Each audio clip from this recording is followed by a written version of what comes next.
Bangladesh champions trophy থেকে sign out করেছে। Sign out আসলে খেলে করার কথা ছিল, কিন্তু বৃষ্টির কারণে রাওয়ালপিন্ডি স্টেডিয়ামে পাকিস্তানের সঙ্গে এই ম্যাচটি হয়নি। পয়েন্ট ভাগাভাগি করেছে।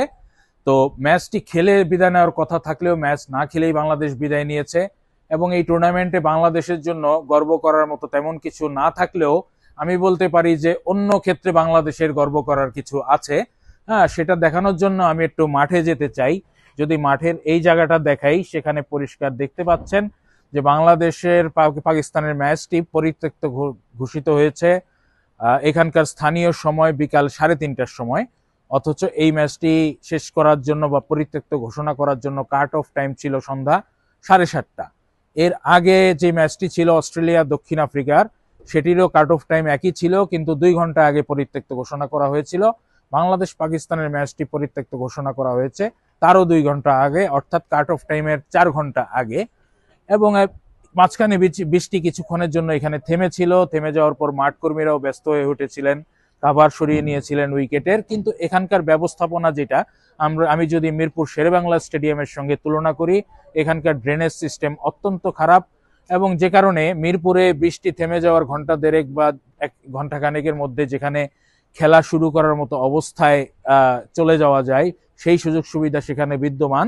এখানে একটা আন্তর্জাতিক ভেন্যুতে আসলে সেই ব্যবস্থাপনা নেই, যে কারণে এই মাঠের 3টা চ্যাম্পিয়ন্স ট্রফির ম্যাচের মধ্যে 2টোই বৃষ্টিতে ভেসে গেল।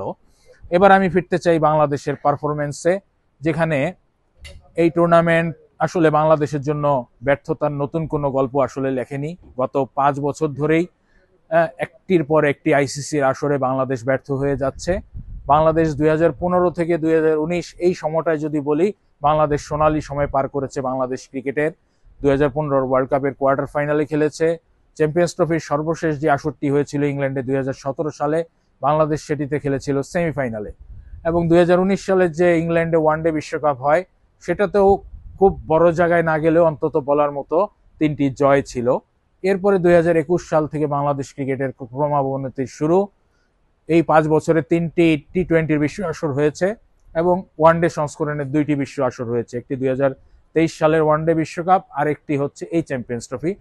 পরপর 5 বছরে 5টি আসরে আসলে বাংলাদেশের ব্যর্থতার গল্পটা একই, হতাশার সেই পুরনো গল্প, বিষাদের সেই পুরনো গল্প।